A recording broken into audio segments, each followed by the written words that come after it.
Okay, we're carrying on there with economic development, industrial policy.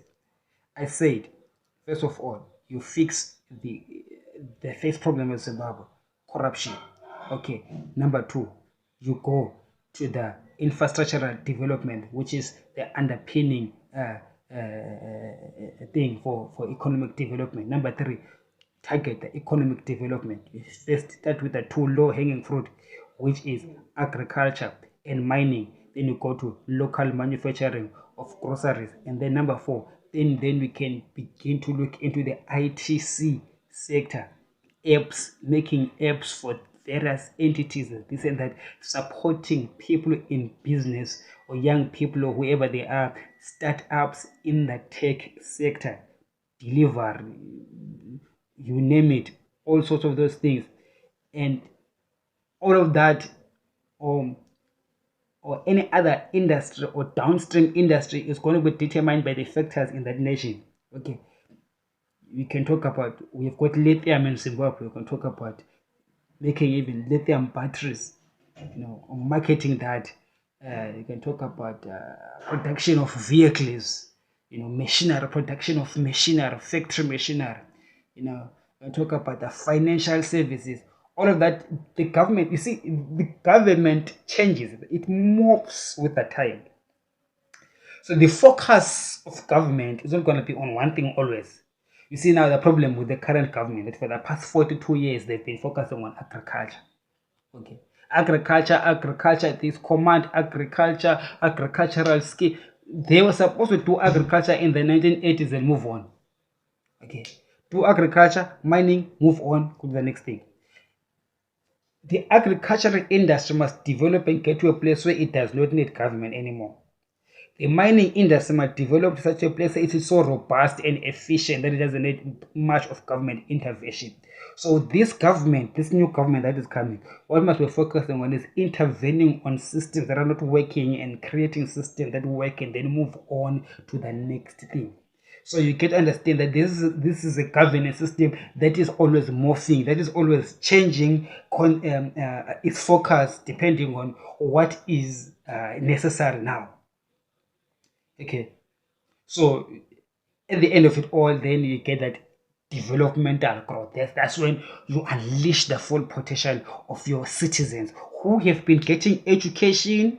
Because they've got education now, the financial sector is well, they've got access to capital, and including that, they've got access to the global system. Remember, Zimbabwe, because there's been of sanctions, we are not part of a lot of stuff in the globe. I remember years back, I could not open a PayPal account because I'm Zimbabwean. You could not open some online accounts because you're Zimbabwean. So when Zimbabwe now is fully in that system of the free world, to forget the politicians telling you about China, just is useless. What is useful is Washington, my people. Let me tell you, Zimbabweans, just don't beat the bush. Don't lie to yourself. Do not be lied to. Don't be propaganda. Don't be what.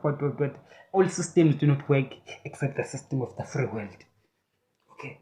I spend my time analyzing. I study the Chinese system. I study the Japanese system. I study European system. Study American. I study the whole world. Okay. I study everything. History, economy, everything. Okay. I study everything. And I've also come to a conclusion that above it all, when you boil everything together, a successful nation should have an all-weather, hear me, all-weather good relationships with Washington. Finish and clear. Actually, not finish and clear. Because after having robust relations with Washington, it doesn't mean that therefore money is going to rain from heaven. No, it means now that the work is now on you. As I said, that Singapore is a former British colony, but it's successful. Other countries are not, because they begin to put in the work. You don't just say we are pro-American. Americans are going to give you money. The Americans, they are capitalists. They don't have time to give money for when there is no value. After being part of the free world, create value in your country. Begin to become attractive as a country. Okay. Dealing with corruption is one of the things. But you see, dealing with corruption isn't an end in itself. It's a means, because we're coming from an extremely low base or extremely corrupt. So removing corruption from the system doesn't also make a country successful. It's a stepping stone towards it. Okay, building your education system and the health system infrastructure, that is the thing that you need to actually get there. When you get there is when now you're dealing with industries and your system is so successful, so attractive that Wall Street cannot wait but set up shop in Harare and Bulawayo and Gora. I'm talking about Credit Suisse, JP Morgan and Chase. I'm talking about all of those international banks, Jamie Diamond coming and building a tall building in Harare, building another tall building in Guero for their regional offices. Hallelujah. You see, as Zimbabwe, if we build a robust country, really, we can be very competitive. Because remember, countries are competing against each other. Look at South Africa. South Africa is fast becoming a failed state, a banana republic. Now, American companies need a landing spot in Africa. And for a long time, Johannesburg has been the center of capital. But we can overtake Johannesburg or chip into some of that overdevelopment in Johannesburg. Also because, as we can see, that the power cuts in South Africa are really contributing to this diminishing public face of the ANC. We know about the endemic corruption activities within the ANC government, and is not conducive for foreign investment. But foreign investments want to be in Africa, but so they've got no choice but to stay in the pain of the ANC in South Africa. So if we fix Zimbabwe right, many or most of that foreign investment will move from Johannesburg to Zimbabwe. So I foresee in the future where you have Harare and Bulawayo becoming a financial hub. In fact, I think, as I see Bulawayo becoming, or the Bulawayo and the area surrounding Bulawayo becoming a financial hub for the rest of Africa in the future, and then in Mashonaland becoming the industrial hub. A lot of manufacturing is going to be happening in Mashonaland. In Mashonaland, West, Mashonaland Central, and Mashonaland East. There's going to be a lot of manufacturing, global manufacturing is going to happen there. And in Bulawayo, there's going to be a lot of this financial industry going to take root there. And also, I know that the young people of Zimbabwe, in the future, this is prophetic because God told me this thing many years back. In the future, the young people of Bulawayo, they're going to be in the tech industry. Okay. And I've told you before that the people in Harare, the Shona people, they're going to be very much big on local tourism. They are becoming the customer base themselves for local tourism. Okay, so there's another sector to focus on, tourism. Understand? So I'm talking about when you get to that stage now, to that level, your government, it has got a developmental agenda. Okay, we're not busy like chasing corruption. No, we've dealt with that. We're not busy talking about command agriculture. No, we've dealt with that. We've got robust systems. We don't need to talk about it anymore. It's no longer news. Okay, it's no longer news that we built a dam. We've built dams. Okay, it's no longer news that one power station we're putting a hydro. It's not news. Do you know that in USA, when they build a power station, it doesn't come out on the television? Do you know why? Because it's not news. It's not news. They're past that. They're now talking about building a lithium battery factory because that is news. Okay, or talking about building a cheap, a cheap manufacturing plant worth over $10 billion because it's something that is new. It's where they are now.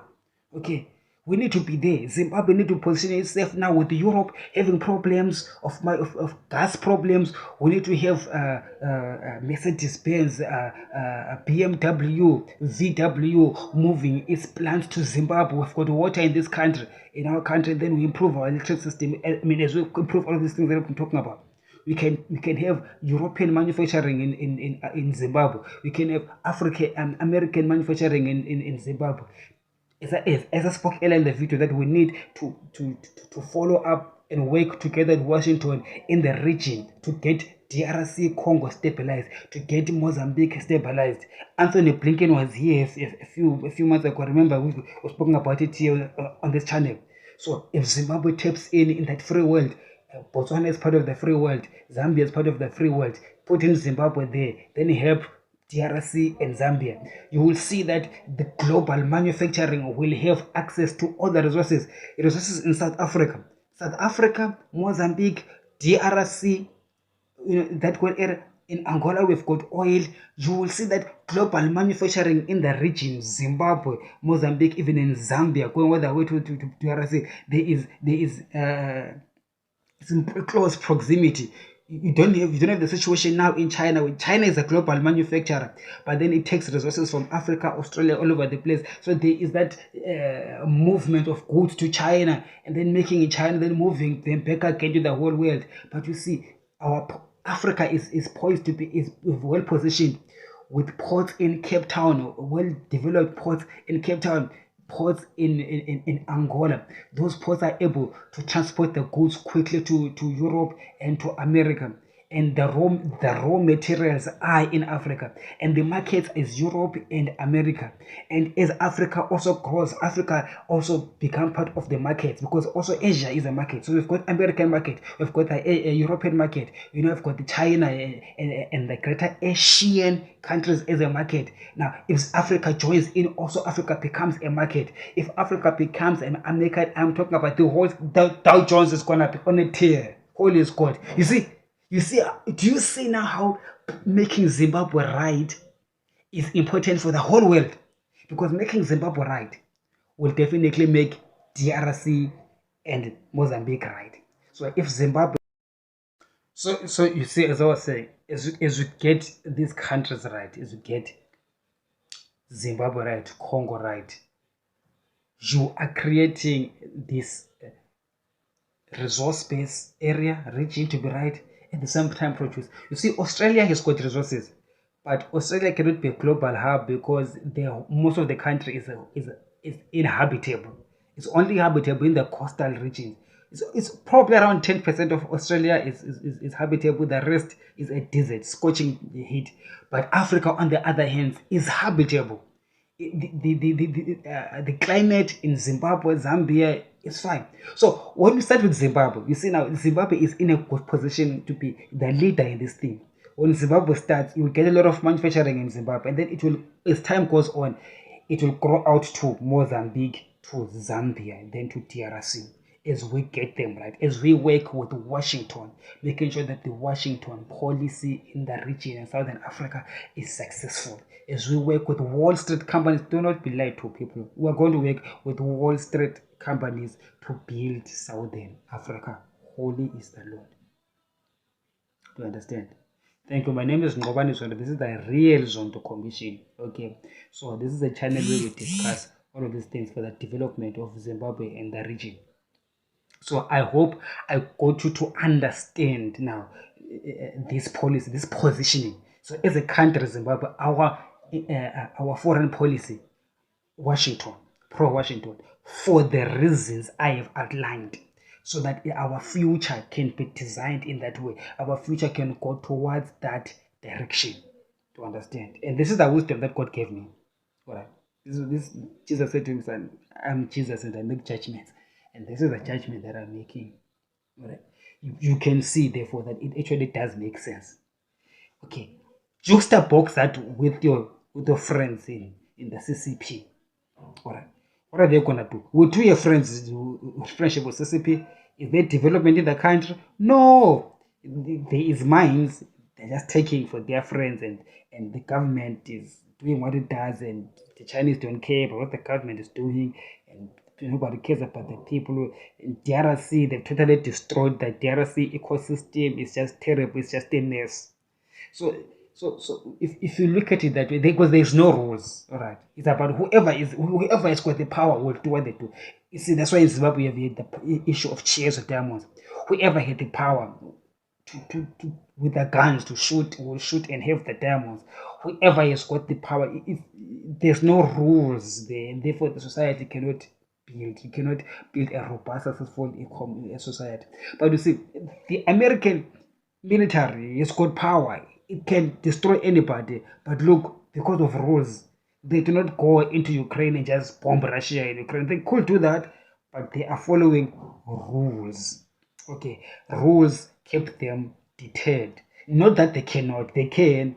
You understand? You need a rules-based society. You need to be a nation that joins other nations that respect the rule of law, because that is what is going to unlock growth potential for any country, and Zimbabwe is not an exception. So if you Zimbabweans want to find freedom and want to go forward, you're going to be pro-westernized.